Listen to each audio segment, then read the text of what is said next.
నమస్తే, welcome to prime debate. This is Suresh గట్ట. ఆంధ్రప్రదేశ్లో కేబినెట్ సమావేశం నిర్వహించింది. ప్రధానంగా రేపటి నుంచి అసెంబ్లీ సమావేశాలు కొనసాగుతున్న వేళ మొత్తానికి ఆంధ్రప్రదేశ్లో పాలిటిక్స్ చాలా హీట్గా కొనసాగుతున్నటువంటి సిచ్యువేషన్. ముఖ్యంగా ఏదైతే ఈ సమావేశాలు చాలా కీలకంగా మారనున్నాయి.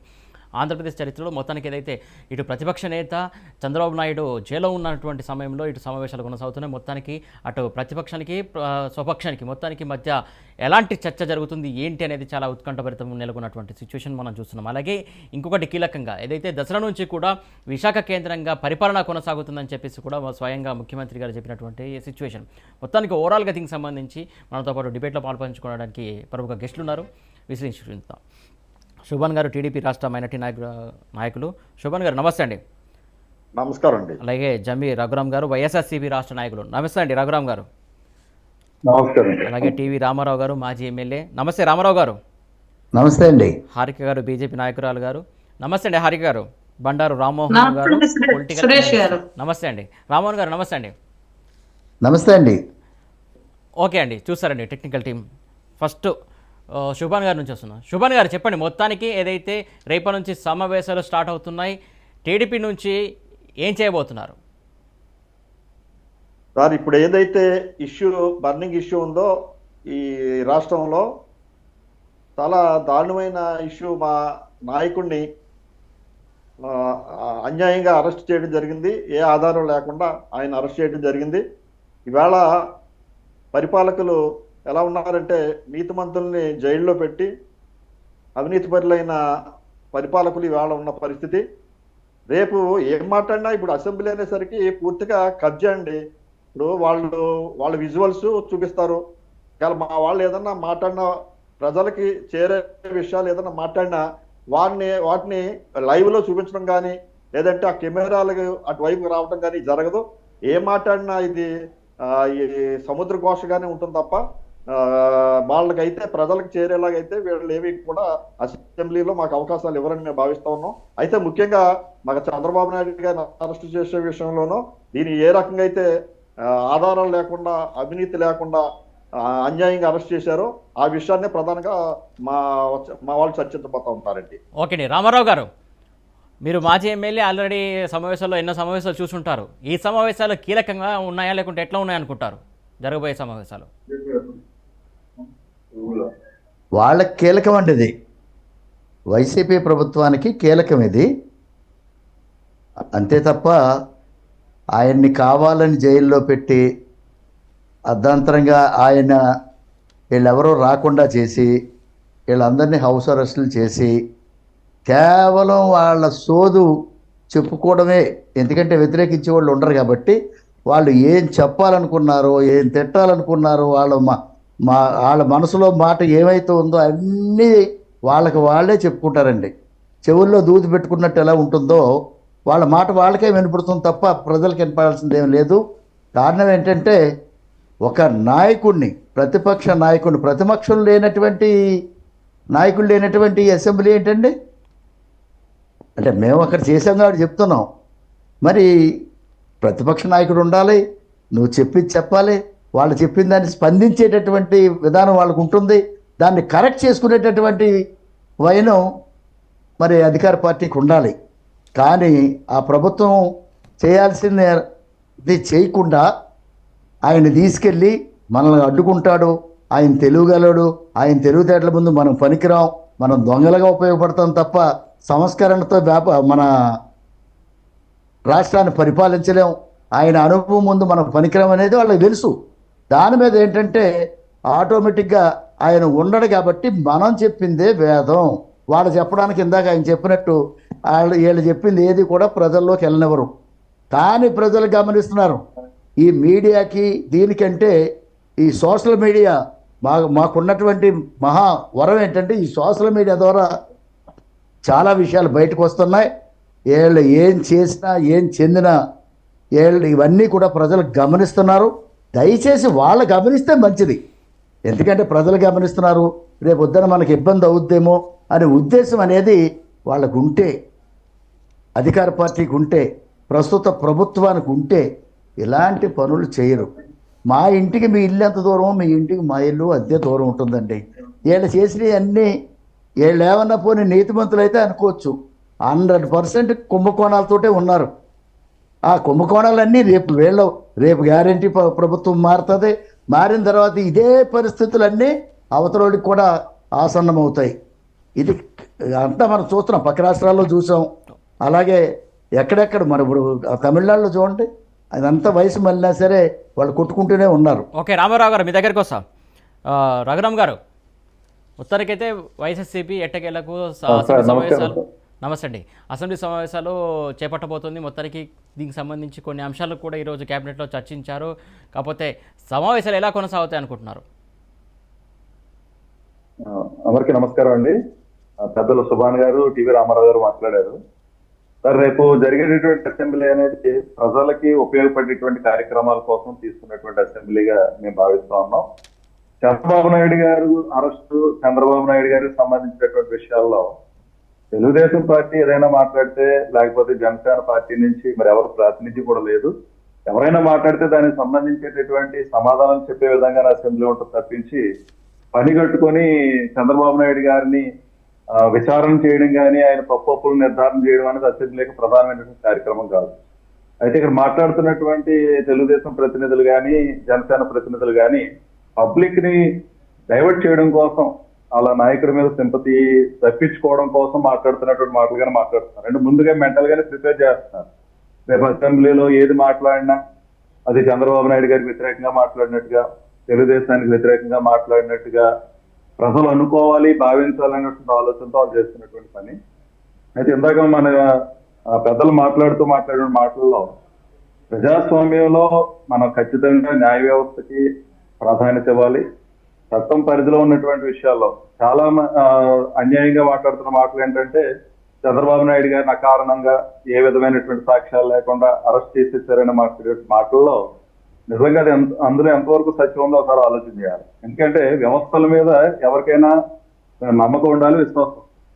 ఇక్కడ ఎవరైనా చెబితే, ఒక సీఎం చెప్తేనో లేకపోతే మరొకరు చెప్తేనో ఎవరిని తీసుకెళ్లి లోపల వేసేసి అనవసరంగా రిమాండ్లు రాసేసి లేకపోతే అరెస్టులు చేసి చూపించడానికి ఇది ప్రజాస్వామ్య వ్యవస్థ, చట్టాలు, న్యాయాలన్నీ కూడా ఉన్నాయి. ఈ రోజు రాఘురామ్ గారు మీ దగ్గరకు వస్తా, ఒక నిమిషం అండి, రాఘురామ్ గారు మీ దగ్గరకు వస్తా. హారిక గారు, ఏదైతే రఘురామ్ గారు చెప్పినట్టు అసెంబ్లీ సమావేశాలు సజావుగా జరుగుతాయి, ప్రతిపక్షకు సంబంధించి ఇక్కడ ప్రస్తావన రాకపోవచ్చు అంటున్నారు, అలా ఉంటదంటారా? ఎందుకు ఉంటదండి? ఈ రోజున ఒక హుందాయన రాజకీయాలు పోయినాయి వైసీపీ వచ్చిన తర్వాతనే చెప్పుకోవాలి. ఎందుకంటే గతంలో మేము రాజకీయం దగ్గరగా రమరమి 17 సంవత్సరాల నుంచి నేను రాజకీయాల్లో ఉన్నాను.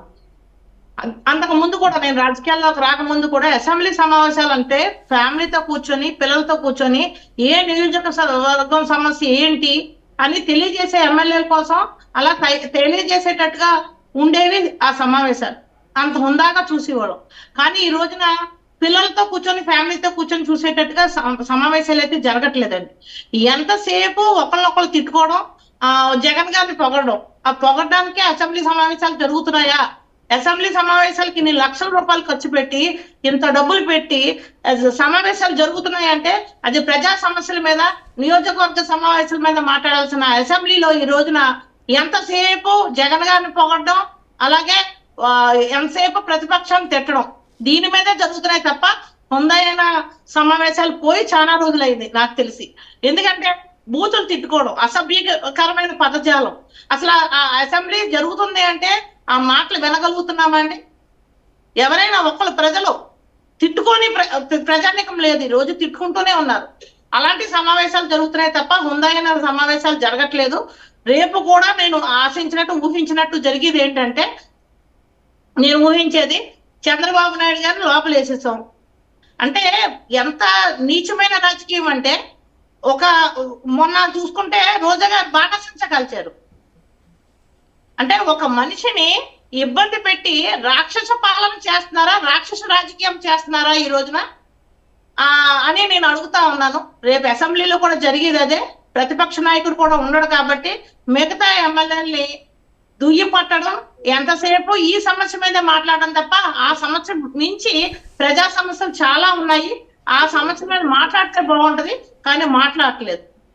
జగన్ గారు ఎంతసేపు కూడా ప్రజా సమస్యల మీద మాట్లాడట్లేదు. ఎంతసేపు ఆయన నెక్స్ట్ ఎలక్షన్కి వెళ్ళేటప్పటికి ఎలా కాపాడుకోవాలి, నెక్స్ట్ ఎలక్షన్ ఎలా చేసుకోవాలి, ఓట్ బ్యాంక్ రాజకీయం ఎలా చేసుకోవాలి, ఓట్ బ్యాంక్ ఎలా కాపాడుకోవాలి, ఉచిత పథకాలు ఇచ్చేసేసారు. ఈ రోజున రాష్ట్రాన్ని అప్పుల పాలు చేసేసారు. ఆ అప్పుల నుంచి బయటకు ఎలా తీసుకురావాలి, ఆర్థిక వనరులు ఎలా సమకూర్చాలి అనే దాని మీద ఆలోచించడం మానేసి ఈ రోజున నీచమైన రాజకీయం ఎలా చేయాలి, తర్వాత ప్రతిపక్షం కూడా లేకుండా ఎలా చేసుకోవాలి, నాకు 151 కాదు 170 175 ఎలా తెచ్చుకోవాలి, అది దానికోసం ఏదైనా చేయాలనే ఆలోచన మీద ఉన్నారు తప్ప ఓకే హారిక గారు మీ దగ్గరకు వస్తే ఒక నిమిషం అండి. హారిక గారు ఒక నిమిషం అండి. హుందాయన రాజకీయం చేయాలి, రేపు భావితరాలకి మంచి ఆలోచన మంచి దారి చూపించాలనే ఆలోచన మాత్రం ఎంత మాత్రం ఒక నిమిషం హారిక గారు మీ దగ్గరకు వస్తే ఒక నిమిషం. రామ్మోహన్ గారు చెప్పండి, ఏదైతే రఘురామ్ గారు ఒక మాట అన్నారు, ఏదైతే రేపు జరగబోయే అసెంబ్లీ సమావేశాలు ప్రజల సమస్యల గురించి చర్చించడానికి పెట్టామంటున్నారు, ఆ దిశగా వెళ్తాయా చర్చలు? సురేష్ గారు మీకు అట్లాగే ప్యానల్లోని మిత్రులు నమస్కారం. ముందుగా మనకి హారిక గారికి శుభాకాంక్షలు. ఎందుకంటే మహిళా బిల్ ఆల్మోస్ట్ ఆల్ ఆమోదం పొందుతున్నారు. హారిక గారు లాంటి వాళ్ళు అసెంబ్లీలో చూస్తాం ముందు మనం. అప్పుడు ఇక్కడ ప్యానల్లో 5 ఉన్నాగా 2 మహిళలు తప్పనిసరి ఉంటాం. అప్పుడు మహిళల సంఖ్య కూడా పెరుగుతుంది మనకు. అలాగండి. ఇంకా రేపు అసెంబ్లీ సమావేశాల వరకు వస్తే 2 రకాల రాజకీయం తర్వాత మాట్లాడతాను. రేపు జరగబోయేది రేపు 15వ అసెంబ్లీ, 11వ సమావేశం. అట్లాగే విధాన మండలి 2 ఉభయ సభలు సమావేశం అవుతున్నాయి. విధాన మండలికి ఏమో పర్మనెంట్ గా సభలు లెక్క పెడతారు. 43వ సమావేశం విధాన మండలికి. రేపు సిపిఎస్ జిపిఎస్ అనే చర్చ జరిగింది. జిపిఎస్ ప్రవేశపెట్టబోతుందని నేను అనుకుంటున్నాను రేపు. ఎందుకంటే సిపిఎస్ తీసేసి జిపిఎస్ చర్చలు జరిగిన ఉద్యోగులతో కూడా కొన్ని వాళ్ళు సవరణలు సూచించారు, అది జరుగుతుంది. రెండోది కాంట్రాక్టు ఉద్యోగుల నియామకం గురించి కూడా, అంటే పర్మనెంట్ చేయడం గురించి కూడా ఒకటి బిల్లు పాస్ అవుతుంది అనుకుంటాను నేను రేపు. అంటే రేపంటే ఈ సమావేశాల్లో. దాంతోపాటు మనకు మూడోది ఏంటంటే ఈ 2 కాకుండా మనకు ఈ ఆర్డినెన్స్ జారీ చేశారు, ఒక 4-5 ఆర్డినెన్స్. రామ్మోహన్ గారు ఆ లిస్ట్ అంతా తర్వాత చెప్పుకుందాం సార్. అంటే ప్రజలకు సంబంధించినటువంటి ఇంకా ముఖ్యంగా ఇంకేమైనా జరుగుతాయా అని అడుగుతున్నాను. చెప్తాను. ఈ 3 కాక ఇక రాజకీయం మాత్రం జరుగుతుంది. ఎందుకంటే ఇప్పుడు చంద్రబాబు నాయుడు గారు బయట ఉన్నా లోపల ఉన్నా వచ్చేవాడైతే కాదు. ఎందుకంటే గతంలోనే మన జయలలిత లాగా మనకు వారు శపథం చేశారు కనుక అసెంబ్లీకి రానున్నారు కనుక వారు బయట ఉన్నా రాకపోయేవాళ్ళు, దురదృష్టం అక్కడ ఉన్నారు కనుక రాలేకపోతారు. కనుక ఈ బ్యాలెన్స్ అంటే మొత్తం 7 వంతులలో 6 వంతులు 151 మంది ఏమో వైఎస్ఆర్సీపీ వాళ్ళు ఉన్నారు, 1 వంతు కూడా ఇంకా తక్కువనే కనుక తెలుగుదేశం వాళ్ళు ఉన్నారు. కనుక బ్యాలెన్స్ అటు ఇటుగా ఉంటుంది. కనుక ప్రతిపక్షం నోరు నొక్కే పని ఎట్లా జరుగుతుంది మనం చూస్తుంటాం. ఖచ్చితంగా నేను జగన్ గారు ఏం మాట్లాడతాను అనుకుంటున్నాను అంటే ప్రజా సమస్యలు పక్కన పెట్టి ఇవి ఏవైతే రేపు ఈ చంద్రబాబు అరెస్టు నేపథ్యం ఏమిటి, గతంలో మనం చూసాం మీరు చెప్పినట్టు 454 మంది ఏకగ్రీవం అన్నట్టు ఒక రకంగా చెప్పాలంటే డివిజన్ జరిగింది కనుక 2 ఓట్లు ఎంఐఎం వాళ్ళు వేశారు. నా ఉద్దేశం అంటే ఎంఐఎం వాళ్ళు బయటకు వెళ్ళిపోతే సరిపోతుంది, మా బాగానే ఉంటుండే. ఎందుకంటే ఈ మహిళా రిజర్వేషన్ అనే అర్థంలో అందరూ ముఖాలు చూసుకుందాం అనుకుంటున్నారు. ఇప్పటిదాకా రిజర్వేషన్ సంగతి ఎవరు గుర్తొస్తలేదు. కానీ మహిళా రిజర్వేషన్ అనగానే గత 30 ఏళ్ళుగా జరుగుతుంది ఇదే. ఓబీసీలు ఈ తర్వాత అన్ని కూడా అందరూ అదే ముఖం చూసుకుందాం అనుకుంటున్నారు. అసలు మహిళా రిజర్వేషన్ బిల్లు అనే అర్థంలో మహిళ మాత్రమే కనపడాలి. తర్వాత అన్నిటికుంటాయి. ఎస్సీ ఎస్టీలో కూడా మీకు డివిజన్ ఉంటుంది. ఎస్సీ ఎస్టీలో కూడా మీకు రామ్మోహన్ గారు మనం ఆల్రెడీ దీని గురించి నిన్న చర్చించుకుందాం, మళ్ళీ సపరేట్ గా పెట్టుకుందాం. ఇప్పుడు ఆంధ్రప్రదేశ్ సంబంధించి మాట్లాడుకుందాం. ఇక్కడికి సురేష్ గారు ఇప్పుడు 2 ఉంటాయి. గురుసభలో గనక ఒకే పక్షం పెద్దగా ఉంటే ఎవరిది సాగుతుంది? అట్లాగే అంటే కౌరవ సభతో పోల్చినప్పుడు దుర్మార్గులను పోల్చలేదు వైసీపీ మిత్రులు అర్థం చేసుకోవాలి. మెజార్టీ వాళ్ళది 150 ఉంది కనుక ఇటు 23 మంది ఉన్నారు. 23 మందిలో చంద్రబాబు నాయుడు గారు రావడం లేదు, 22 మంది కనుక ఖచ్చితంగా మెజార్టీ లా జరుగుతుంది. రెండోది ఏమైందంటే జగన్మోహన్ రెడ్డి గారు మొన్న ఇదివరకు చేసినట్టే ఈ స్కిల్ డెవలప్మెంట్ కేసు గురించి, స్కామ్ గురించి, అట్లానే ఇప్పుడు మళ్ళీ ముందరికి వస్తున్న పీటీ వారెంట్లు ఉన్నాయి కదా, ఔటర్ రింగ్ రోడ్డు, అట్లాగే మనకు 118 కోట్ల ఐటీ నోటీసులు, వీటన్నిటి గురించి సుదీర్ఘమైన వివరణ ఇస్తారని నేను అనుకుంటున్నాను. ఇక్కడ అసెంబ్లీ సాక్షిగా మేము చేసింది కరెక్ట్ అని సమర్థించుకోవడానికి చంద్రబాబు అరెస్టు నేపథ్యంలో ఈ సమావేశాలు రాజకీయ ప్రాధాన్యత సంతరించుకున్నాయి. మీరు అన్నట్టు ప్రజా సమస్యలు ఇవన్నీ పక్కన పోతే ఇది మాత్రమే ప్రధానంగా ఉంటది. వన్ సైడే జరుగుతుంది, వారు వన్ సైడే, ఇటు పక్కన జరుగుతుంది. కాకపోతే దానికి సంబంధించి కూడా కొన్ని లీక్లు వస్తున్నాయండి. ఏదైతే వాళ్ళ అధినాయకు కూడా దానికి సంబంధించి ఎక్కువ ఫోకస్ చేయాలని చెప్పేసి కూడా కొన్ని లీక్లు వస్తున్నటువంటి సిచ్యువేషన్. ఖచ్చితంగా ఇప్పుడు మీరు తయారు చేస్తున్నారు. వాళ్ళ క్యాబినెట్ మీటింగ్ జరిగింది, అధికారులు ఏమో ఓ రకంగా ఆదేశించారు అంటున్నారు. రెండోది ఏంటంటే తమ నాయకులు తయారు చేసుకుంటారు కదా, అధికారులు వెళ్ళిపోయిన తర్వాత తమ నాయకులు రేపటి నుంచి ఏం మాట్లాడాలి, ఎట్లా మాట్లాడాలి, ఎవరు కౌంటర్ చేయాలి, ఎవరెవరు దేని కౌంటర్ చేయాలి. మనకు ఆంధ్రప్రదేశ్లో కుల రాజకీయాలు నడుస్తున్నాయి. మనకు ఏ కులం ఆయన మాట్లాడితే ఆ కులానికి వ్యతిరేకంగా ఆ కులం వాళ్ళతో ఎట్లా మాట్లాడించాలి ఇప్పటికి ప్రిపేర్ చేస్తున్నారు. ఏ సమస్యలు ముందుకు వస్తాయి, ఎట్లా విమర్శ ఉంటుంది, దాని కౌంటర్ మనం ఎట్లా ఇవ్వాలి, ఇది ట్రైనింగ్ అవుతుంది. ఓకే సురేష్ గారు ఎప్పుడు కూడా చర్చలో వెలుగు పుట్టాలి, వేడి రావాలి. వెలుగు అసత్యం సత్యం కాదు, సత్యం అసత్యం కాదు అరిస్తే. అంటే ఇప్పుడు చర్చ జరుగుతుందా ఏంటి, రచ్చ అవుతుందా అని కూడా తేలాల్సి ఉంది. అలాగే ఒక నిమిషం మీ దగ్గరకు వస్తాండి సుభాన్ గారు. మొత్తానికి అయితే మీ సభ్యులైతే పాదయాత్రగా వెళ్తామని చెప్పేసి ఒక నిర్ణయం తీసుకున్నట్టు తెలుస్తుంది. పాదయాత్రగా అసెంబ్లీ వరకు వెళ్తారా, అసెంబ్లీ లోపలికి వెళ్ళి కూడా మీరు మాట్లాడే సందర్భం ఏమైనా ఉంటుందా? అసెంబ్లీకి ఈ కౌరవ సభకు రానిస్తే అసెంబ్లీకి వెళ్తారండి. లేదంటే ఇప్పుడు ఏదైతే బయట వెళ్ళి ఆందోళన కార్యక్రమాలు చేద్దాం అనుకున్నారో అలాగే మీరు పాదయాత్ర చేయడం తప్పు. ఈ ప్రజాస్వామ్యంలో మీరు చేసి అన్ని తప్పులే చెప్పి చూపించి వాళ్ళని అరెస్ట్ చేసినా చేయొచ్చండి.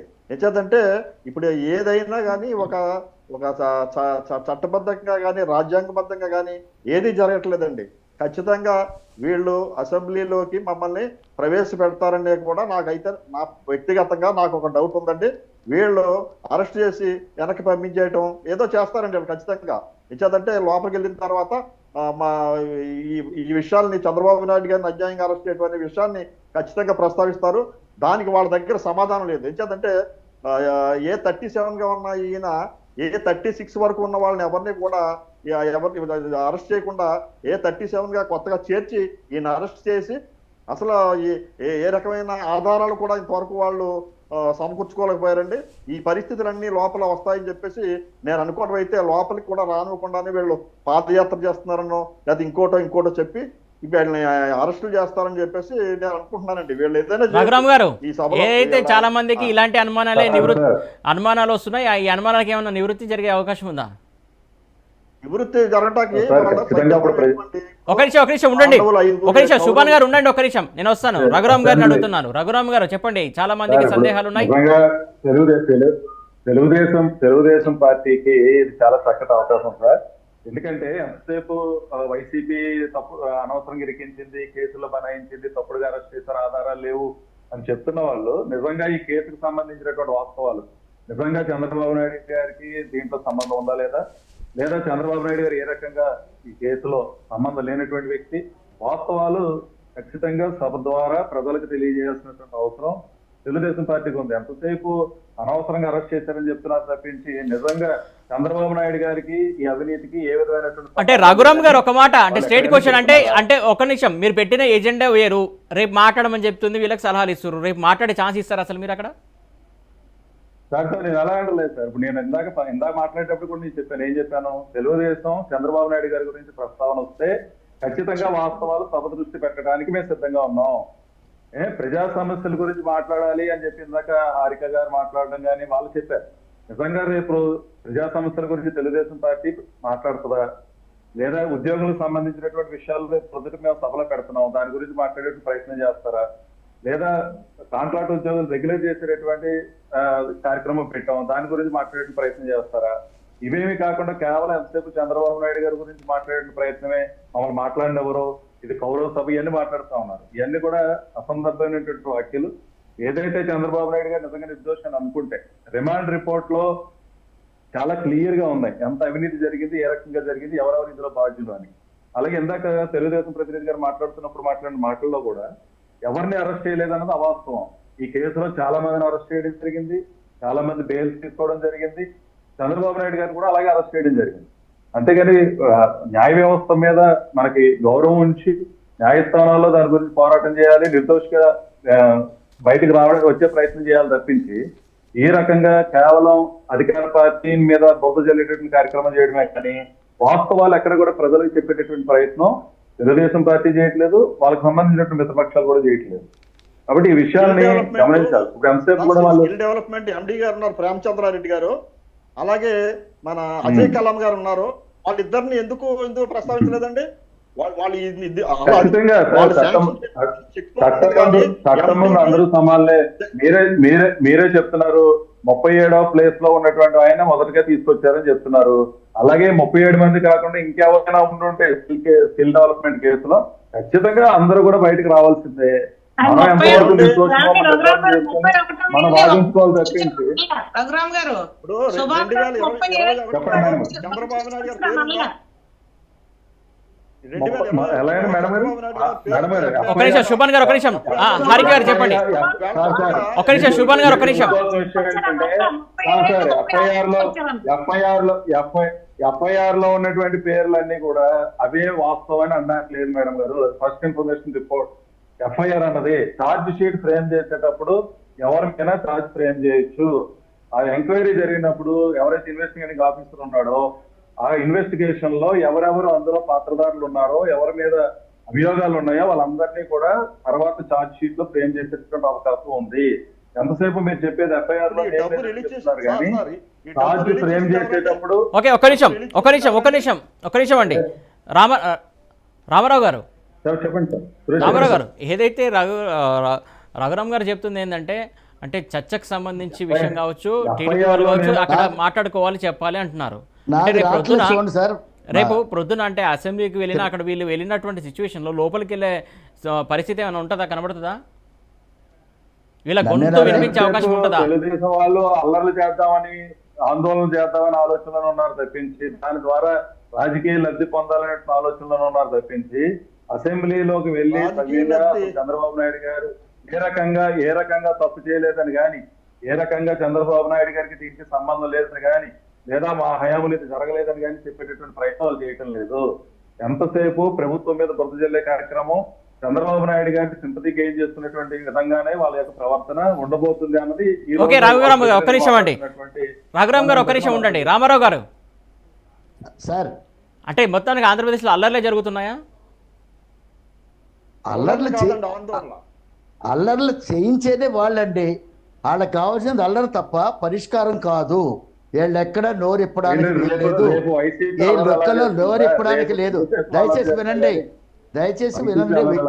సార్, మీ పార్టీకి ఓపిక తక్కువ, దయచేసి వినండి. మీరు చెప్పింది విన్నాం కాబట్టి మేము చెప్పేది కూడా దయచేసి వినండి. ఓర్పు తెచ్చుకోండి. మీకు ఉన్నది ఉక్రోషం తప్ప ఓర్పు అనేది మీకు పార్టీకి లేదు. అందరూ అదే పద్ధతి. దయచేసి వినండి అయ్యా. నేను తెర మీద కనపట్టలేదు, ఒకసారి చూడండి. దేనికి కూడా కుట్ర చేశారేమో వాళ్ళు. కనబడుతున్నారు. కంటిన్యూ.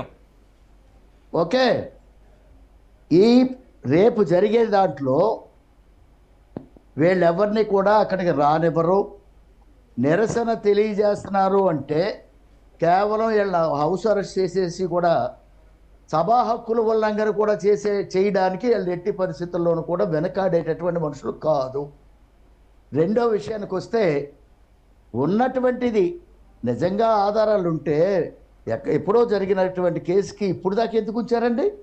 కేవలం రేపు పొద్దున్న వినూత్నం జరుగుతుందంటే అవ్వాల్సినటువంటి శాంక్షన్ అవ్వాలి, బిల్లులు పాస్ అవ్వాల్సినటువంటి వీళ్ళకి అనుకూలమైనవి ఉండిపోయినాయి. అవి ఖచ్చితంగా అనుకూలమైనవి అన్నట్లే కూడా రేపు పొద్దున్న ఆయన చెప్పినట్టు ఖచ్చితంగా చేసుకుంటారు. ఇక మిగతా సమయం అంటారా, ఇదే ఆఖరు అసెంబ్లీ కూడా కావచ్చండి. ఎక్కడ కారణం ఏంటంటే ఇక్కడ ఎవరు కూడా ఆయన ఆదరించడానికి సిద్ధంగా లేరండి అమరావతి ఏరియాలో. ఇక కొత్తగా అక్కడికి వెళ్ళిపోయి కొత్త ముసుగు ఇవ్వాలండి. మీకు ఒక్కడే చెప్తున్నా సార్, వీళ్ళ రియలైజ్ అవుతానంటే, ఒక దొంగ దేవత దగ్గరికి వెళ్తాడండి. దేవత దగ్గరికి వెళ్ళి, అమ్మ ఈరోజు నైట్ వెళ్తున్నాను, నేను ఆర్కహారి ఇల్లు ఏమైనా మొత్తం స్వాహా చేయడానికి వెళ్తున్నాను, కనుక నాకు బతికి మంచి ధైర్యాన్ని ఏమో నాకు ఇచ్చేయమ్మా, నీకు వెంటనే వేటపోతులు నేస్తానమ్మా అని మొక్కుకుంటాడు. అలాగే హారిక గారు కూడా మొక్కుకుంటారు. ఏమనంటే, దొంగలు వస్తున్నారని తెలిసింది, నాకు దయచేసి నాకేం అవ్వకుండా చూడమ్మా, నీకు 2 ఆటపోతులు నేస్తానని చెప్పేసి కూడా చెప్తానండి. అసెంబ్లీ పరిస్థితి ఇప్పుడు అలాగే ఉందండి. వీళ్ళని కాపాడుకుందామని ఏళ్ళు చూస్తుంటే ఈ దొంగ నడిచిన పరిస్థితి అసెంబ్లీలో కొనసాగుతుందండి. ఇప్పుడు ఈయనే ఆర్థిక నేరాలు చేశాడని ఈయనకి అంటగడుతున్నారు తప్ప, ఆర్థిక నేరాలు చేసింది జగన్మోహన్ రెడ్డి గారు కాదా? ఇది వాస్తవం కాదా? ఎందుకున్నారు 16 నెలల జైల్లో? కేవలం ఆకక్ష పెట్టుకుని ఖచ్చితంగా చంద్రబాబు నాయుడు మీద కూడా ప్రతిపక్షంలో నోరేసుకుని ఉన్నాడు కాబట్టి, తెలుగుగలవాడు కాబట్టి, ఇలాంటి జ్ఞానిని పక్కకి అంతం చేస్తే ఏమో అంతం ఏంటండి? ఎక్కడ మన ఇతను మొద్దుశ్రేణి చచ్చిపోయినట్టు చంద్రబాబు నాయుడు కూడా చచ్చిపోయినా ఆశ్చర్యపోకలేదండి. అక్కడ వీళ్ళ కుట్రపూరితమైనటువంటి ప్లాన్లో ఉన్నారు కాబట్టి అన్నీ జరుగుతాయి, వీళ్ళు అనుకున్నట్టే జరుగుతాయి. ఎందుకంటే పవర్ పాలిటిక్స్ ముందు ఎవ్వరు ఆగరు. దానికి నిదర్శనం నేనే. ఓకే దానికి నిదర్శనం నేనే. రామారావు గారు ఒక్క నిమిషం. నన్ను కూడా జైల్లో పెట్టారు. వాళ్ళు పెట్టినప్పుడు ఏమి లేకపోయినా సరే జైల్లో పెట్టారు. పెట్టాలనుకున్నప్పుడు ఏమైనా చేస్తారు. పవర్ని ఎలా ఉపయోగించుకోవాలో వాళ్ళు కొంతమంది మంచిగా ఉపయోగిస్తారు, కొంతమంది బ్రహ్మాస్త్రాన్ని మంచిగా ఉపయోగిస్తారు, దేశ రక్షణ కోసం ఉపయోగిస్తారు. కానీ వీళ్ళు ఆడు అడ్డుగా ఉన్నాడు చంద్రబాబు నాయుడు. ఒక్క నిమిషం రామారావు గారు, ఒక్క నిమిషం అండి. రఘురామ్ గారు చెప్పండి సార్. చెప్పండి. మీ అధినేత పైనే ఒక ఆరోపణ చేశారు ఆయన. సార్ అదే చెప్తున్నాను కదా సార్, వాళ్ళ మీదకి వస్తే వాళ్ళు చాలా నీతిమంతులు, వాళ్ళని జైల్లో పెడితే అన్యాయంగా జైల్లో పెట్టేసినట్టు. జగన్మోహన్ రెడ్డిని 16 నెలలు జైల్లో పెడితే మాత్రం ఆయన ఆర్థిక నేరగాడు కాబట్టి పెట్టినట్టు. జగన్మోహన్ రెడ్డి గారి మీద వచ్చినటువంటి ఆరోపణలన్నీ వీళ్ళు వాస్తవం అని చెప్తున్నారు. ఈరోజు చంద్రబాబు నాయుడు మీద వచ్చినట్టు అవాస్తవం అని చెప్తున్నారు. మనం ఎవరో సార్ న్యాయాన్ని పలానవలు దోచేది పలానవలు చేయడం అనేది అది కోర్టు చూసుకోవాల్సిన పని. దొరికిన తర్వాత ఏది ఆధారాలు రుజువైన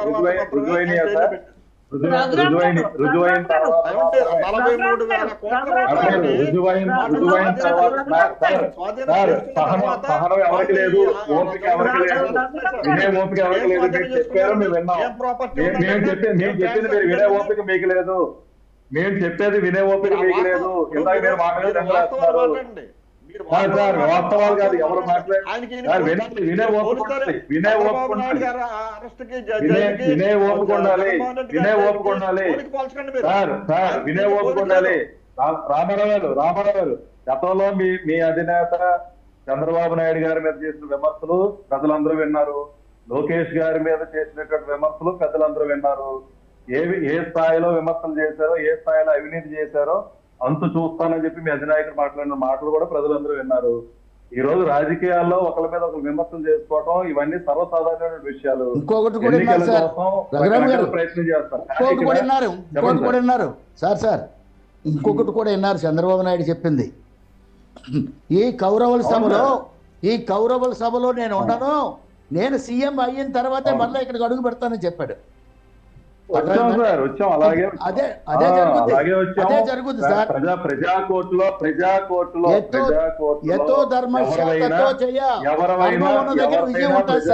గౌరవించాలి. ప్రజలు ఉన్నారు, ప్రజలు నిర్ణయిస్తారు.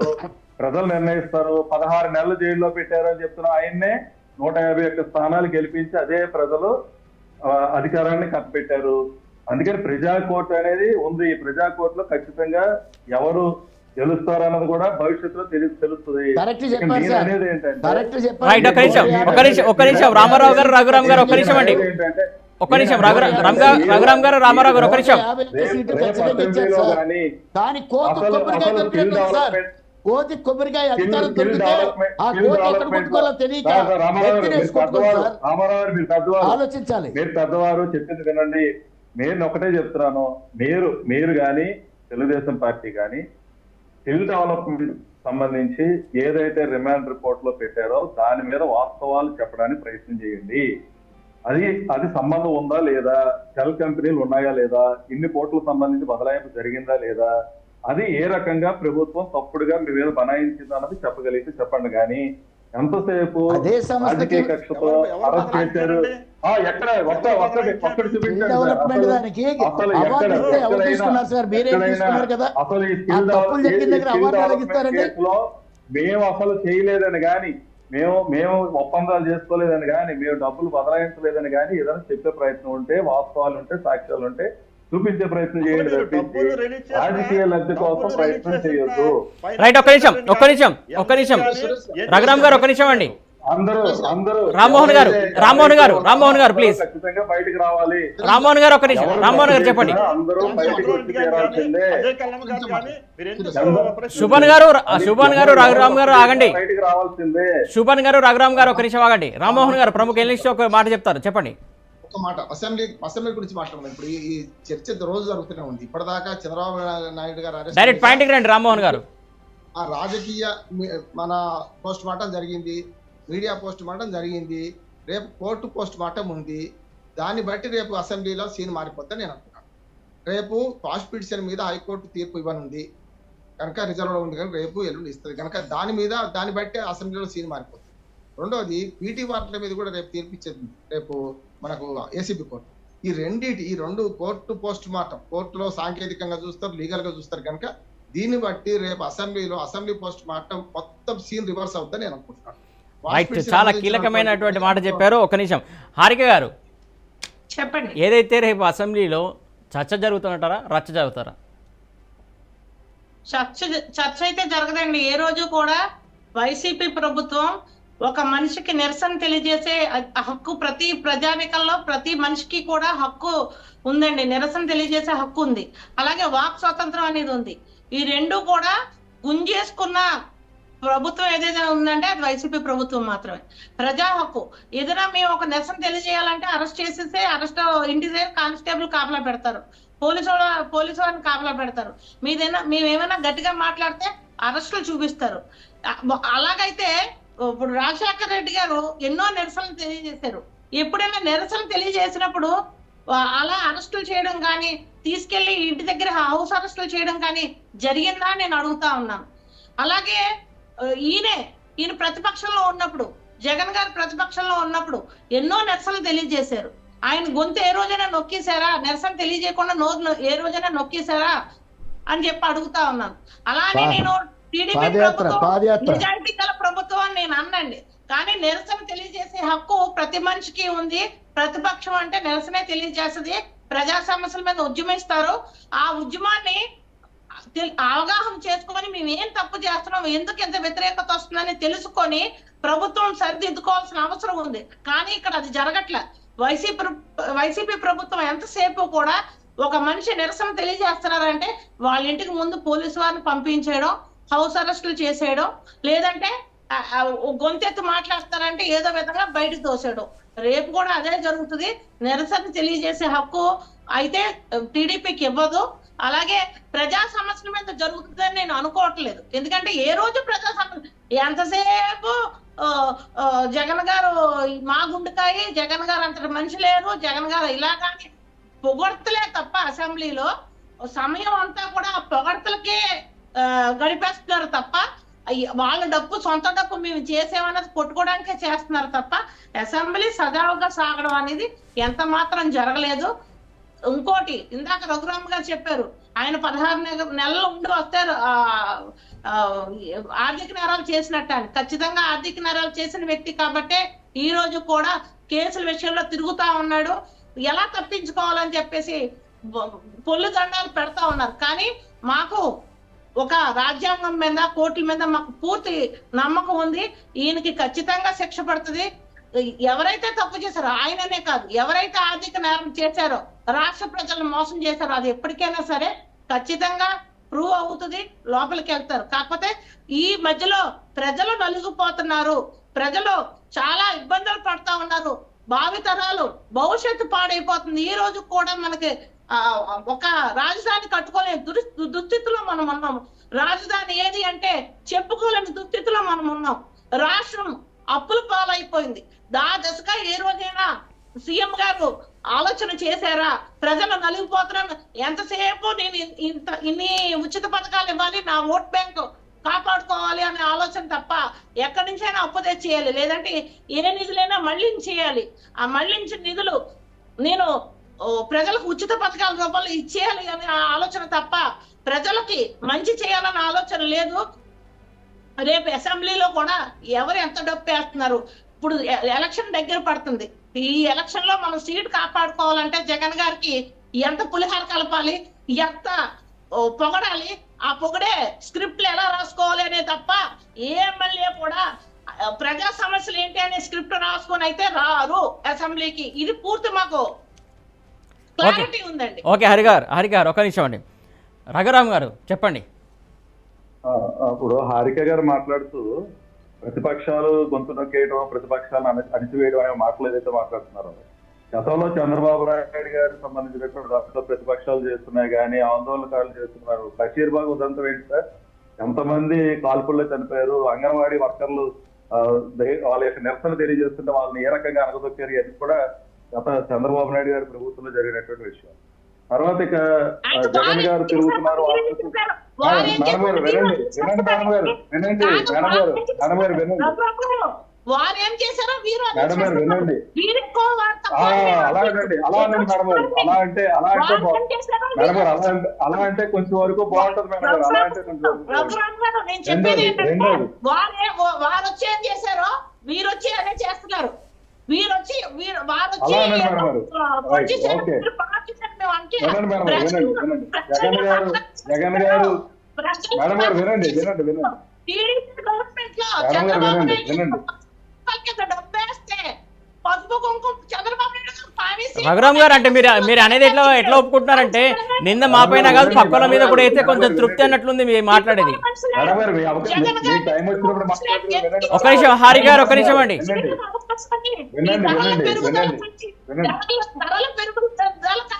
అప్పుల పాలవడం చూసి రాజకీయం తెలియని నిరుపేద కుటుంబం వాడు కూడా తిట్టుకుంటున్నాడు ఇవాళ జగన్ గారిని. మీరు అది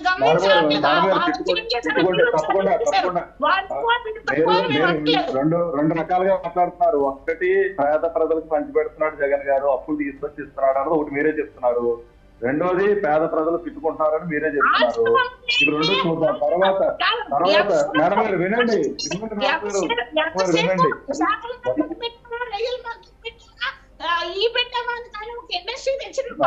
మేడం గారు చేపల మార్కెట్, మేడం గారు చేపల వ్యాపారం చేసేవాళ్ళు కూడా, చేపల వ్యాపారం చేసేవాళ్ళు ఉన్నతంగా మాట్లాడుతూ ఉన్నతంగా బ్రతికే వాళ్ళే, రొయ్యల వ్యాపారం చేసేవాళ్ళు ఉన్నతంగా బ్రతికే వాళ్ళే.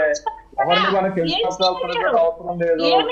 ఎవరి వ్యాపారం వాళ్ళకి ఎక్కువ, ఎవరికి వచ్చేటటువంటి లబ్ధి వాళ్ళకి ఎక్కువగా చేకూరుతుంది. మనం ఎవరిని కెంచుకొచ్చి మాట్లాడాల్సిన అవసరం లేదు. రెండు, తర్వాత జగన్మోహన్ రెడ్డి గారు అందరి చుట్టూ కేసుల నుంచి బయటపడడానికి తిరుగుతున్నారని చెప్తున్నారు. ఎవరి దగ్గర తిరుగుతున్నారు మేడం గారు? ఎవరి దగ్గర తిరుగుతున్నారు? మోడీ గారు హారిక గారు ఏ పార్టీకి సంబంధించి? మోడీ గారు తిరుగుతుంటే వదిలేస్తారా మేడం గారు? తప్పు చేస్తే మీ బీజేపీ పార్టీ తప్పు చేసినటువంటి వ్యక్తులు విడిచిపెట్టేస్తుందా, వదిలేస్తుందా? తిరుగుతుంటే కూడా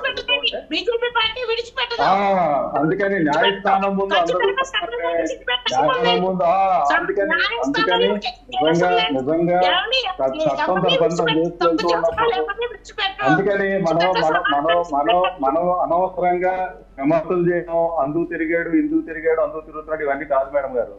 చట్టం ఒకటి ఉంది, న్యాయస్థానాలు ఉన్నాయి.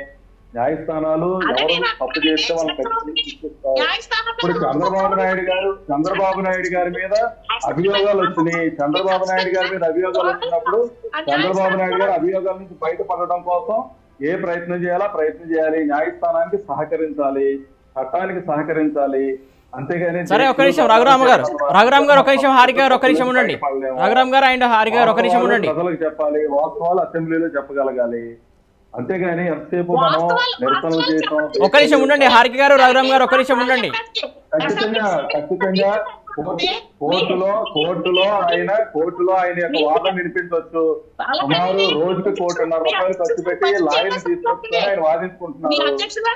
ఖచ్చితంగా ఒక నిమిషం రఘురామ్ గారు అండ్ హారిక గారు ఒక నిమిషం ఉండండి. మొత్తం ఫోకస్ అంతా చంద్రబాబు మీదకి వెళ్ళొద్దు ప్లీజ్, దయచేసి ఒక నిమిషం ఉండండి.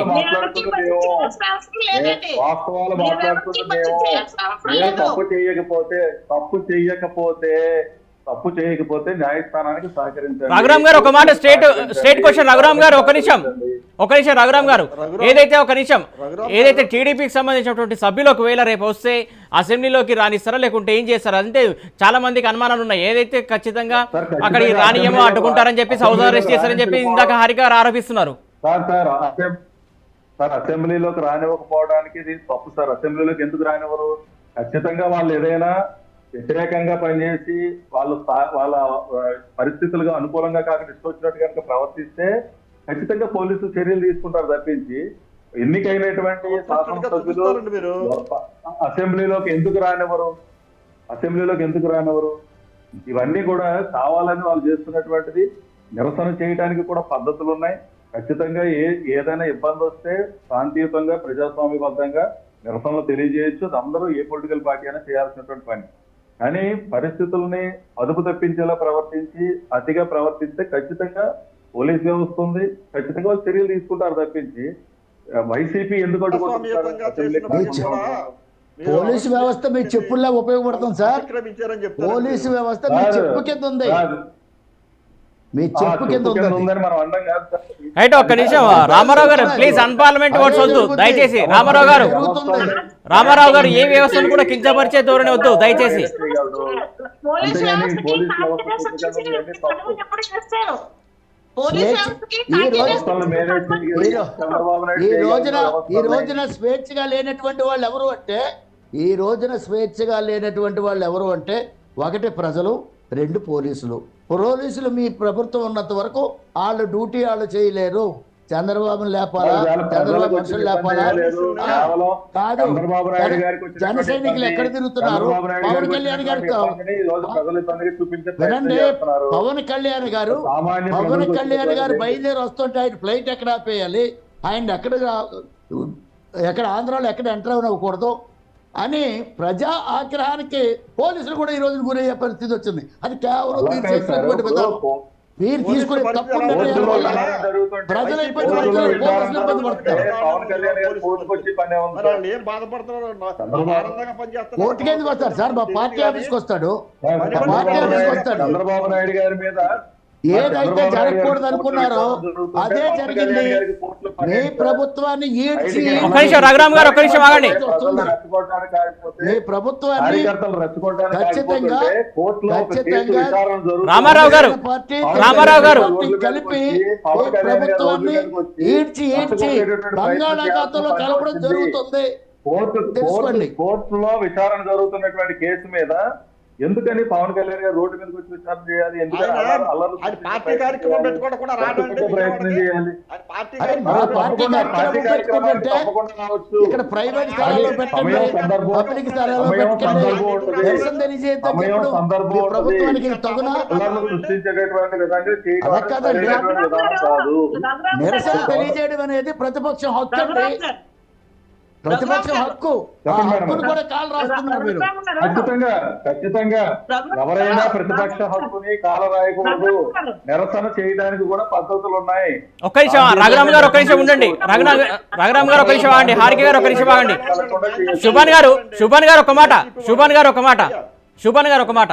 ఏదైతే అసెంబ్లీ పరిసర ప్రాంతాల్లో దాదాపుగా అంటే నిరసన తెలియజేయకుండా ముందస్తుగా 144 సెక్షన్ విధించే క్రమం చాలా రోజుల నుంచి చూస్తున్నాం మనం. అలాంటి సిచ్యువేషన్లో ఒకవేళ మీరు రేపు పొద్దున్న పాదయాత్రగా వెళ్తే ఆ షాక్ చూపించి మిమ్మల్ని లేకుంటే అక్కడ నిరసన తెలిపనీయకుండా అడ్డుకుంటే ఏంటి మీ పరిస్థితి? అడ్డుకుంటారని ఏమన్నా అనుకుంటున్నారా? అంటే ఇలాంటి సిచ్యువేషన్ మరి మీకు ఉన్నటువంటి 23 మంది 24 మంది సభ్యులు అంటే నార్మల్గా అసెంబ్లీ సమావేశాలకు వెళ్తూ ఒకవేళ మీ గొంతు వినిపించే ప్రయత్నం ఎందుకు చేయాలని అనుకోలేదు మీరు? మా శాసనసభ్యుల్ని ఖచ్చితంగా వీళ్ళ లోపలికి రానివ్వరండి. ఏది ప్రజాస్వామ్యతంగా జరగలేదంటారు, ఒక పాదయాత్ర చేసిన ప్రజాస్వామ్యతం కాదంటారు, ఒక నిరసన తెలియజేసిన ప్రజాస్వామ్యం కాదంటారు. ఏదో వంకని వీళ్ళని లోపలికి వెళ్లకుండా ఆపుతారు. వీళ్ళు వన్ సైడ్ గా ఇద్దరు లోపలికి వెళ్తే వీళ్ళు మా వాళ్ళు అడిగే ప్రశ్నల దగ్గర సమాధానాలు లేవండి. లేదు లోనికి వెళ్ళాక కూడా ఈడ్చుకొచ్చేస్తారండి బయటికి.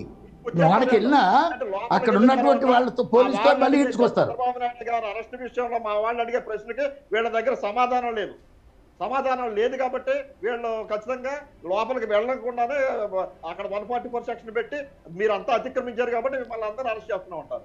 వీళ్ళు ఏమండి ఇవాళ వీళ్ళ చేతిలో పోలీసు వ్యవస్థ ఉందండి. పూర్తిగా వ్యవస్థలన్నింటినీ గుప్పెట్లో పెట్టుకున్నారు. డబ్బుతో కొంటున్నారు, న్యాయాన్ని కొంటున్నారు, చట్టాన్ని కొంటున్నారు. ఇవాళ ఎలా ఉందండి ఇది? ఎంత దారుణంగా ఏదో పూర్వకాలం రాజుల పరిపాలనలో రాజుగారు ఏం తలుచుకుంటే చేసేసినట్టు అదే జరుగుతుంది తప్ప పరిపాలన గుర్తుకొస్తా ఉంది. తర్వాత ఇందాక ఆయన అంటాడు 16 నెలలు మా జగన్మోహన్ రెడ్డి గారు జైల్లో ఉన్నారు, ఈయన్ని జైల్లో పెట్టి తప్పేట అంటారు. 16 నెలలు ఎందుకు పెట్టారండి? ఆధారాలు దొరికాయి కాబట్టి.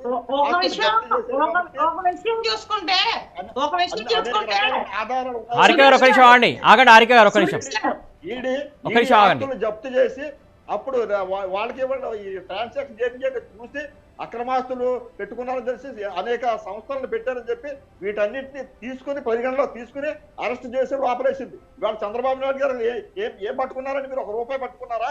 ఒక ట్రాన్సాక్షన్ జరిగిందా? ఒక సురేష్ ఎవరైనా గారు. రూపాయి ఇచ్చారు ఒక్క నిమిషం వస్తా హరి గారు మీ దగ్గరికి వస్తా.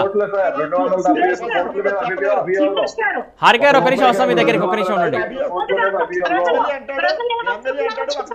మీరు చంద్రబాబు నాయుడు గారు ఏం ఆధారం ఉంది? ఆర్కే గారు ఒక్క నిమిషం, ఏం ఆధారం ఉందని అరెస్ట్ చేయాలని అడిగితే ఆధారాలు తీసుకోవడం గురించి అరెస్ట్ చేయమని చెప్తారా? అంటే ఆధారాలు సేకరించడం గురించి అరెస్ట్ చేస్తారా? అంటే ఒక మనిషికి లాయర్ గారు తెచ్చుకున్నాం ఢిల్లీ నుంచి సార్, ఢిల్లీ నుంచి లాయర్ గారిని తెచ్చుకున్నాం 1,50,00,000 లాయర్ గారు అడగలేకపోయారా సార్ కోర్టులో? నేను ఇక్కడ మాట్లాడదాం. సరే సరే ఒక నిమిషం, ఒక్క నిమిషం. శుభాన్ గారు రఘురామ్ గారు ఒక నిమిషం ఆగండి. శుభాన్ గారు రఘురామ్ గారు ఒక నిమిషం ఆగండి. శుభాన్ గారు రఘురామ్ గారు ఒక నిమిషం ఆగండి. ఢిల్లీ నుంచే తెచ్చుకున్నారు సార్. ఒక నిమిషం ఆగండి, ఒక్క నిమిషం. మీరు కూడా ఢిల్లీ నుంచే తెచ్చుకున్నారు. ప్రభుత్వానికి వణుకొచ్చి మీరు కూడా అక్కడికి వెళ్ళి తెచ్చుకున్నారు. ఇక్కడ మీరు ఇచ్చిన పదవులన్నీ లాయర్లు మంచోళ్ళు కదా, సమర్థులకు ఇవ్వలేదా మీరు పదవులు? మరి మీరు అక్కడి నుంచే తెచ్చుకున్నారు. వాళ్ళు తెచ్చుకోవడం ఏంటి? మీరు అక్కడి నుంచే తెచ్చుకున్నారు. ఎవరినైనా సరే ఎక్కడ మట్టు పెట్టాలో అక్కడ మట్టు పెట్టడానికే చూస్తారు. అతను చంద్రబాబు నాయుడు కానివ్వండి, మన పవన్ కళ్యాణ్ గారు కానివ్వండి, ఇంకా ఎవరైనా వాళ్ళైనా కానివ్వండి. రామారావు గారు ఒక మాట, ఏదైతే విశాఖ కేంద్రంగా కూడా మొత్తానికి దసరా నుంచి పరిపాలన కొనసాగుతుంది అని అంటున్నారు. అంటే దాదాపు మీరు ఒక్క విషయం చెప్తున్నాను. రామారావు గారు ఒక్కసారి ఆగండి సార్, మీకు ఒకే విషయం చెప్తున్నా. ఇది ఆఖరు అసెంబ్లీ అండి. ఆ ముసలాయిని తీసుకెళ్లి లోన జైల్లో పెట్టారండి. అతను ఆర్థిక నేరగాడని చెప్పి ప్రజలను నమ్మించి రేపటితో ఈ బిల్లన్నీ కంప్లీట్ చేసుకున్న తర్వాత ఈయన సీఎంగా అక్కడ ఉండి, ఎక్కడ విశాఖపట్నం దోచుకునేవి ఇంకా చాలా ఉన్నాయి, దాచుకునేవి చాలా ఉన్నాయి కాబట్టి అక్కడి నుండి పరిపాలన జరిపించడానికి అక్కడికి వెళ్ళిపోతున్నాడు సార్. ఇక్కడైతే ఆయన మాట వినేవాళ్ళు ఎవరు లేరు కాబట్టి రామారావు గారు అదే విశాఖ కేంద్రంగా ఇప్పుడు పరిపాలన సాగుతుంది. ఇదే ఆఖరు అండి. వీళ్ళు నేరుగా ఎలక్షన్కి వెళ్ళిపోతారు సార్. ఇప్పుడు వీళ్ళు నేరుగా ఎలక్షన్కి వెళ్తారు. చంద్రబాబును లోన పెట్టి ప్రజలందరికీ కూడా ఆయన పూచి చూపించి మరలా గట్టి ఎక్కాలని చూస్తారు సార్. ప్రజలందరూ గమనిస్తున్నారు. నీ కపట నాటకాలు చెల్లవు. ఖచ్చితంగా తెలుగుదేశం జనసేన పార్టీ కలిసి మిమ్మల్ని ఈడ్చి బంగాళాఖాతంలో కలపడం తథ్యం సిద్ధమై ప్రజలు ఏం చేసినా ప్రజలే చేయగలుగుతారు సార్. అదే చూస్తారు. అదే ప్రజలు గట్టెక్కించారు. అదే ప్రజలు ఈడ్చి బయట పంపిస్తారు. రామారావు గారు ఏదైతే విశాఖ ఒక్క నిమిషం శుభాన్ గారు రఘురామ్ గారు ఒక్క నిమిషం కోర్టులో ఏ రోజైనా తీర్పు వస్తే ఆ తీర్పుకి మనం అందరం కూడా తలవాల్సిన అవసరం ఉంటుంది. ప్రజా కోర్టులో ఖచ్చితంగా వైఎస్ఆర్ కాంగ్రెస్ అనుకూలమైనటువంటి తీర్పు వస్తుంది. ఏదైతే చంద్రబాబు నాయుడు గారు చేశారో, అవినీతి చేశారన్న ఆరోపణలు ఉన్నాయో ప్రజా కోర్టులో ఖచ్చితంగా ఎన్నికల్లో తేలుతుంది. రామారావు గారు ఒక మాట ఏదైతే విశాఖ కేంద్రంగా పరిపాలన సాగుతున్నటువంటి క్రమంలో ఆల్రెడీ మీరు అక్కడ నుంచి ఒప్పుకోని సందర్భం చూస్తాం ఇప్పటివరకు. అంటే అక్కడ వ్యతిరేకించారు. ఇప్పుడు అక్కడ నుంచి విశాఖ కేంద్రం నుంచి పరిపాలన సాగుతుందని చెప్పారు, అనౌన్స్ చేశారు. మొత్తానికి అక్కడ నుంచి తరలి వెళ్తుంది. ఏంటి మీ స్టెప్ ఏంటి తర్వాత? అక్కడ అవసరం సార్. ఇక్కడ జనం అన్ని పట్టించుకోరు సార్. ఇక్కడ ఆయనకి ఆక్యుపై చేయడానికి ఒక భూమి కూడా లేదు. ఆగమ్మ ఒకసారి ఆగమ్మ. ఇక్కడ ఆయన దాచుకోవడానికి రవంత భూమి కూడా లేదు. కొత్తగా అక్కడ పెట్టుకుంటే చూసారా, కొండలు సైతం తవ్వేస్తున్నారు. ఏమండి, ఎక్కడైనా దొడ్లు కట్టుకుంటా ఇది కడతాం. కూడా పచ్చని గుడ్లు కట్టుకునేటటువంటి పరిస్థితి తెచ్చారు. మొత్తం అక్కడ దోసేస్తున్నారండి. అక్కడ అవసరం అండి? ఇక్కడ ఉన్నది చాలదా అండి? ఇక్కడ ఉన్నది వికేంద్రీకరణ అని చెప్పి బ్యాంకులు వికేంద్రీకరణ చేస్తారు సార్ రేపు పొద్దున్న. గ్యారంటీ రాసుకునే అన్ని కూడా. ఆయన ఎట్లా వెళ్ళాడంటే అమరావతిలో నిజంగా పేద రైతులకి అక్కడ రాజధాని తీసుకొచ్చి చంద్రబాబు నాయుడు మేలే చేస్తే, ఎందుకని 2019లో అమరావతి ప్రాంతంలో కూడా చంద్రబాబు నాయుడు ఎందుకు ఓడిపోయారు? నిజంగా అక్కడ రైతులకి మేలు జరగలేదు కాబట్టి, అక్కడ జరిగింది రియల్ ఎస్టేట్ వ్యాపారం కాబట్టి, అక్కడ పేద ప్రజలు ఎవరో మేలు పొందలేదు, లబ్ధి పొందలేదు కాబట్టి, కేవలం రియల్టర్ల మేలు కోసం జరిగినటువంటి కార్యక్రమం కాబట్టే అక్కడ కూడా చంద్రబాబు నాయుడు ఓడిపోయారు. ఈ రోజు ఏం మాట్లాడతారు సార్? అవినీతి గురించి చంద్రబాబు నాయుడు గారు నీతి ముందుకొని ఏ రకంగా మీరు మాట్లాడతారు? ఎందుకని ఓడిపోయారు? నిజంగా అక్కడ పేద రైతులకు మేలు జరుగుంటే, అక్కడ భూముల రేట్లు నిజంగా పేదలు లబ్ధి పొంది ఉండుంటే ఎందుకని ఓడిపోయారంటారు సార్? ఇవాళ అక్కడ కూడా జగన్మోహన్ రెడ్డి గారు ఎందుకు పట్టం నెక్స్ట్ కట్టారు? సినిమా వస్తుందండి, జగన్మోహన్ రెడ్డి గారు ఇప్పుడు మీకు నెక్స్ట్ సినిమా వస్తుంది సార్. వాస్తవాలు మాట్లాడుకుందాం, వైసీపీ వాస్తవాలు మాట్లాడుకుందాం. అఖండ కాదండి. హలో ఇప్పుడు అక్కడ పేదల వైసీపీ అఖండ ఓటమి అనే సినిమా రాబోతుంది. అక్కడ వైసీపీ జరిగింది అఖండ పేదలకు మేలు కాదు, మీరు చెప్తున్నాం కదా జరిగిన సార్, అవినీతి. విజయంగా జరిగేది అఖండ ఓటమి జరగబోతుంది. అదే చూద్దాం ఏరియాలో సార్, అలాగే చూసుకోండి. అనుకున్నారు. 2019లోనూ అలాగే అనుకున్నారు సార్. 2019లోనూ అలా అనుకుని ఎన్నికలకు వచ్చారు. ఒకసారి కానీ రఘురామ్ గారు ఒక మాట ఇంకొకటి ప్రజా కోర్టులో ఖచ్చితంగా న్యాయం రఘురామ్ జరుగుతుంది. గారు అవకాశం ఇచ్చినందుకు ప్రజలు వాళ్ళు చెప్పు తీసి వాళ్ళు కొట్టుకునే పరిస్థితి వచ్చింది. లేదు మేడం, ప్రజలు కొట్టుకోరు మేడం గారు. ఏదైనా మన కార్యకర్తలు ఏదో కొట్టుకోవాలి కానీ ప్రజలు ఎవరు కొట్టుకునే పరిస్థితిలో లేరు మేడం గారు. అమరావతి 85% పేద ప్రజలకి లబ్ధి చేకూరుతుంది. పేద ప్రజలు ఎక్కడ కూడా చెప్పులు తీసి కొట్టుకోరు. మన కార్యకర్తలు ఎవరైనా చెప్పులు తీసి కొట్టుకోవాలి. ఎందుకంటే పార్టీలకు అతీతంగా జరిగినటువంటి పరిపాలన ఇది. కులాలు, మతాలు, పార్టీలు కూడా లేకుండా సంక్షేమం అనేది అందరికీ అందించినటువంటి ప్రభుత్వం వైఎస్ఆర్ కాంగ్రెస్ పార్టీ ప్రభుత్వం. 2024లో ఖచ్చితంగా అన్ని జరుగుతాయి. ఒక్కసారి మీ కూడా తిరిగేటటువంటి కార్యకర్తలు ఎవరినైనా మీరు అడగండి. కానీ రఘురామ్ గారు రామారావు గారు ఏమంటున్నారంటే రఘురామ్ గారు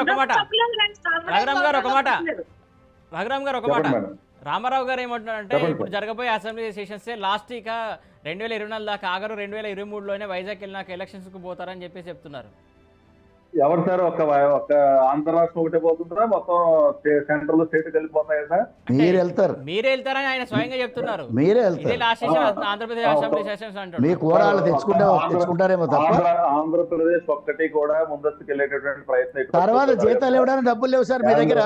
ఇప్పుడు వెళ్ళకపోతే కనీసం జీతాలు ఇవ్వడానికి డబ్బులు లేవు, బట్టలు నొక్కడానికి డబ్బులు లేవు. మా సప్లై నిధులు కూడా మింగేశారు. దళితులకి తీరని ద్రోహం చేశారు. ఇవన్నీ కట్టకట్టుకుని కర్ణుడికి ఉన్న 1.25 శాపాలన్నీ కూడా ఈ రోజు జగన్మోహన్ రెడ్డికి ఉన్నాయి. ఖచ్చితంగా తప్పదు. అది ఎదురు చూడండి. కంగారు పడాల్సినటువంటి అవసరం లేదు. అదే వెయిట్ చేయండి. చేసుకున్నంత మహాదేవా, చేసుకున్నంత మహాదేవా. మీరు ఏం పాపాలు చేసుకున్నారో ఈ ప్రతీకారం తీర్చుకోవడానికి ప్రజలు సిద్ధంగా ఉన్నారు. సిద్ధమవ్వండి. నమ్మిన జనసేన కార్యకర్తలు అన్యాయం అయిపోయారు సార్. ఈ రోజు ఎవరిని నమ్ముకుంటే ఈ రోజు తీసుకెళ్లి తాకట్టు పెట్టేసి టీడీపీ పార్టీకి అమ్మేసి ఈ రోజు నిజమైనటువంటి జనసేన కార్యకర్తలు మీలాంటి వాళ్ళు పర్వాలేదు, ఎమ్మెల్యే సీట్లో ఉన్న వాళ్ళు కొద్ది గొప్ప మనం సేఫ్ జోన్ లో ఉన్నాం కాబట్టి ఇబ్బంది లేదు. కానీ ఒక్కసారి గ్రౌండ్ లెవెల్లో జనసేన కార్యకర్తలను మీరు చదివి చూడండి. ఎన్ని రకాలుగా ఇబ్బంది పడిపోయారు, నష్టపోయారు. నాయకుడి మీద ఇప్పుడు రఘురామ్ గారు అంటే వాళ్ళని ఏమన్నా తిప్పుకునే ప్రయత్నం చేస్తారా మీరు? ఒక మాట చెప్తున్నాను సార్. మీరు చెప్పిన దానికి ఒక మాట చెప్తున్నా దయచేసి. వంకర గలిగిన కట్టె వినండి సార్, వినండి. అరే వినండి, మీరు దయచేసి వినండి. మీరు వినడానికి వినండి సార్ దయచేసి. వంకర పుల్లని పొయ్య వంకర తీస్తుందండి. జగన్ వంకరని జన సైనికులు తీరుస్తారు గ్యారెంటీగా. జన సైనికులు జగన్ వంకర్ని జన సైనికులు ఖచ్చితంగా సరిచేస్తారు సార్. సిద్ధంగా ఉండండి. జన సైనికులు ఎవరు కూడా అసంతృప్తి లేకపోతే ఇంకోటి లేదు సార్. మా పవన్ కళ్యాణ్ గారు ఆదేశం ఏదిస్తే అదే జరుగుతుంది తప్ప మా సొంత నిర్ణయాలు ఏమి ఉండవు. జగన్ ని అంతు చూద్దాం అని ఆయన నిలబెట్టాడు. ఖచ్చితంగా జగన్ అంతు ఇక్కడ చూసి ఇక్కడ నుంచి పల్లకి మోయడం కోసం ప్రయత్నం చేస్తున్నాం. చంద్రబాబు నాయుడు గారు పల్లకి మోయడం కోసం ప్రయత్నం చేస్తున్నాం తప్పించి మరొక కార్యక్రమం ఏమీ లేదు. మా దగ్గర మానవత్వం ఉంది, మీ దగ్గర రాక్షసత్వం ఉంది. మా దగ్గర మానవత్వం ఉంది సార్, మీ దగ్గర రాక్షసత్వం ఉంది. మానవత్వాన్ని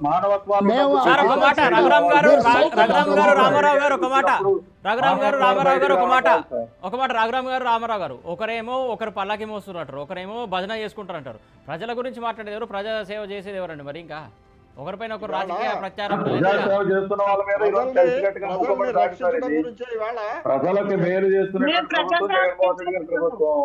ప్రజలకు మేలు చేస్తున్నటువంటి ప్రభుత్వం జగన్మోహన్ రెడ్డి గారి ప్రభుత్వం. సంక్షేమ పథకాల ద్వారా మేలు చేస్తున్న ప్రభుత్వం జగన్మోహన్ రెడ్డి గారి పవన్ ప్రభుత్వం. కళ్యాణ్ గారు ఈ రోజు తెలుగుదేశం పార్టీకి అప్పు చేసి పప్పు కూడా ఒక్కరికి అన్యాయం అప్పు జరుగుతుంటే చేసి పప్పు కూడా సార్ ప్రజలకి మంచి అప్పులు చేసి ఆ పథకం ఈ పథకం ఒక్క వన్ బై వన్ మాట్లాడండి. చేయాలి. అందరి వాయిస్ ఆర్థికంగా పోతుంది. డెవలప్ చేయండి. చంద్రబాబు నాయుడు గారిని కూడా మాట్లాడమనండి సార్. అప్పు చేయడం తప్పని ఏ రకంగా చెప్తారు మీరు?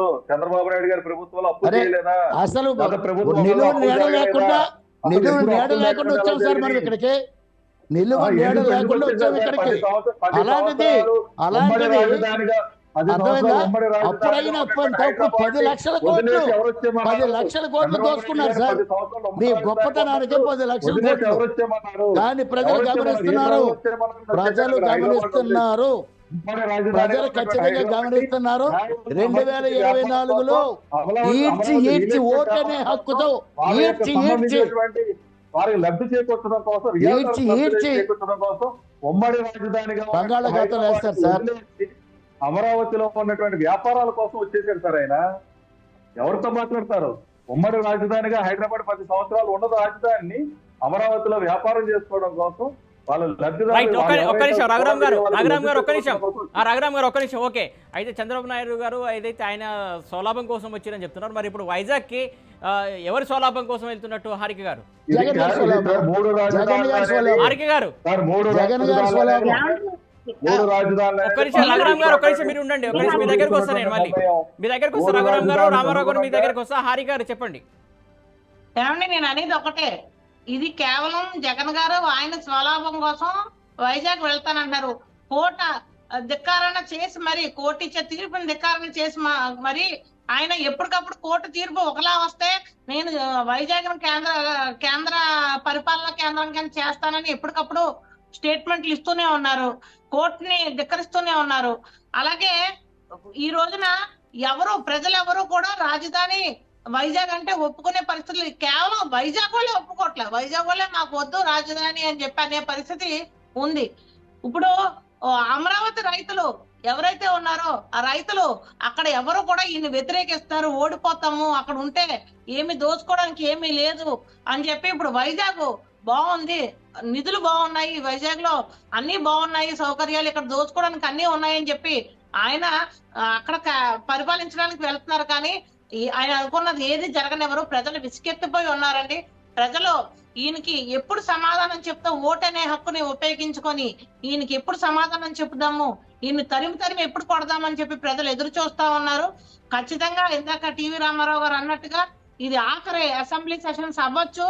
ఆయన వైజాగ్ వెళ్ళి వైజాగ్ లో అక్కడ ఆయన పార్టీని భూస్థాపితం చేసే పరిస్థితి అయితే ఉంటదని మేము నమ్ముతా ఉన్నాం. ఎందుకంటే ప్రజలందరూ కూడా అధిక రేట్లు పెరిగిపోయి మేము ఏమన్నావా ఈ రోజు ఈ ఉచిత పథకాలు మా రేట్లు మాకు ఇలా బాధలు ఉన్నావా అని చెప్పి విసుకెత్తిపోయి ఉన్నారు.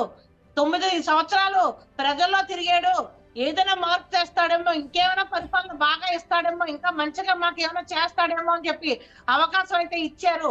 151 సీట్లు రావడం నిజమే, గొప్పే. కానీ ప్రజలు అవకాశం ఇచ్చారు. ఎందుకు ఇచ్చారు? ఒక నిమిషం ఉండండి. సుభాన్ గారు, ఏదైతే ఇందాక రఘురామ్ గారు చెప్పారు 16 నెలలు జైల్లో ఉన్నందుకే ప్రజలు పట్టం కట్టారు, 151 సీట్లు ఇచ్చారు అంటున్నారు. అంటే ఇప్పుడు ప్రస్తుతానికి ఆరోపణలు ఎదుర్కొంటున్నటువంటి చంద్రబాబు నాయుడు కూడా జైల్లో ఉన్నారు, విచారణ ఎదుర్కొంటున్నారు. అంటే ఈయనకు పాజిటివ్ వస్తుందా, నెగిటివ్ వైబ్రేషన్ వస్తుందా ప్రజల నుంచి? ఏమంటే చంద్రబాబు నాయుడు గారికి ఆయన జైల్లో ఉన్నారనే కాదు, ఆయన ఒక విజనరీ. ఆయన చేసిన అభివృద్ధిని చూసే ఈవేళ ఓట్లేస్తారు. ఆయన సింపతి మీద ఓట్లు సంపాదించవలసిన పని లేదు. ఇప్పుడు జగన్మోహన్ రెడ్డి గారు ఒక్క ఛాన్స్ ఇవ్వండి అంటే ఏదో ఉద్ధరించేస్తాడని చెప్పేసి 150 సీట్లు ఇవ్వటం ఖాయమే, ఇచ్చారు. కానీ దానికి తగ్గట్టుగా ఆయన పెర్ఫార్మెన్స్ ఎక్కడన్నా చూపించాడండి. 33,000 ఎకరాలు సరిపోతాయా రాజధానికి అని అడిగిన వ్యక్తి ఆ 33,000 ఎకరాలను ఇవాళ ఏం చేశాడంటే వీడు భూములుగా మార్చలేదు. అయినా మళ్ళీ ఇప్పుడు కొత్తగా వైజాగ్ వెళ్ళి విశాఖలో రాజధాని పెడతారంటాడ. విశాఖలో ఇప్పటికే ఆయన కబ్జాలు, ఆయన అనుచరులు, ఆయన కొలీగ్స్ అక్కడ కబ్జాలు చేశారు చాలా వరకు ఆస్తులు. ఇంకా కబ్జాలు చేయడానికి ఇంకా ఏవో మిగిలి ఉంటాయి, అంచేత అక్కడికి వెళ్తానంటున్నారు. వీళ్ళు ఇక్కడ 33,000 ఎకరాలు రైతులకి సరిపోద్దా, ఇంకా కావాలి అని చెప్పి అన్న వ్యక్తి, దీనికి ఆమోదం తెలిపిన వ్యక్తి అక్కడ రాజధానిని నిర్వీర్యం చేసి కనీసం కొన్ని చంద్రబాబు నాయుడు గారు అక్కడ ఏదైనా అవినీతి చేశాడని ఒక ఆరోపణ చేశాడు, ఏదన్నా రుజువు చేయగలిగాడండి? ఈయన ఎక్కడా రుజువు చేయలేదు. అదేదో లోపాయికారి ఒప్పందాలు జరిగిపోయి భూముల్లో కుంభకోణాలు జరిగిపోయి అన్నాడు. ఏం జరిగినాయండి? ఏమన్నా నిరూపించగలిగాడు ఈయన? ఈవేళ వీళ్ళందరినీ ఈ 33,000 రైట్ సుభాష్ గారు ఒక్క నిమిషం అండి. రైట్ రామారావు గారు ఫైనల్ గా చెప్పండి, ఏదైతే మొత్తానికి అమరావతి అభివృద్ధి జరగలేదు కాబట్టి ఇటు విశాఖ రాజధాని అంటే రాజధాని లేని ఆంధ్రప్రదేశ్గా జరుగుతున్నటువంటి పరిస్థితి, పార్టీలు మారినప్పుడల్లా లేదా రాజధాని మారడం ఎలా చూడాలి సార్? ప్రజా శ్రేయస్సు జగన్ గారికి అక్కర్లేదండి. కనుక 10 లక్షల కోట్ల రూపాయలని ఏదో సంపాదించినట్టు రోడ్లు వేయకుండా, అభివృద్ధి చేయకుండా, ఏ రకమైన చేయకుండా కేవలం ఓట్లు కొనుక్కునే పరిస్థితిలో పథకాల పేరు చెప్పి ప్రజలను కొనుక్కోవడానికి ప్రయత్నం చేస్తున్నారు. ఎందుకంటే వాళ్ళకి 2 సార్లు వాళ్ళ నాన్నగారికి సైతం 2 సార్లు సీఎం చేసింది ఎవరంటే ఆయన పెట్టిన పథకం ఆరోగ్యశ్రీ అండి. ఆరోగ్యశ్రీలో ఉన్నటువంటి వాళ్ళకి కూడా ఈ రోజుకి కూడా పర్మనెంట్ లేదండి. దానివల్ల 2 సార్లు ఎక్కారు. కానీ వీళ్ళ స్వలాభం అవసరం తప్ప ప్రజాశ్రేయస్సు అనేది ఎక్కడా లేదండి. ఇక్కడ కూడా ఇక్కడ నాకు ఎలాగా లబ్ధి లేదు కదా అని ఇక తీసుకుని మరి విశాఖపట్నం అది చెల్లేది కాదండి. అక్కడ ప్రజలే వ్యతిరేకిస్తారు, అందరూ వ్యతిరేకించడానికి సిద్ధంగా ఉన్నారు. పోలీసులు అడ్డం పెట్టుకుని పరిపాలన చేస్తున్నారు. ఇదే ఆఖరు అండి, ఆఖరు అసెంబ్లీ. అతని లైఫ్ లో మరలా అసెంబ్లీలో అడుగు పెట్టలేడు. ఇది వాస్తవం సార్. దయచేసి ఎప్పటికైనా రియలైజ్ అవ్వండి. ఇది మంచి చెడు ఆలోచించండి. ప్రతిపక్షాలు చెప్పినప్పుడు విని గైకొని ఖచ్చితంగా దాన్ని సరి చేసుకునేటటువంటి వాడు ఉత్తముడు అవుతాడండి. అలా చేయలేనటువంటి రామారావు గారు ఓకే అండి, చరిత్రహీనులు అవుతారు. ఓకే రఘురామరావు గారు ఫైనల్ చెప్పండి 1 minute లో, ఏదైతే ఆయన చెప్పినటువంటి వ్యాఖ్యల్ని మీరు ఏమన్నా తూచా తప్పకుండా పాటిస్తారా లేకుంటే వ్యతిరేకిస్తారా?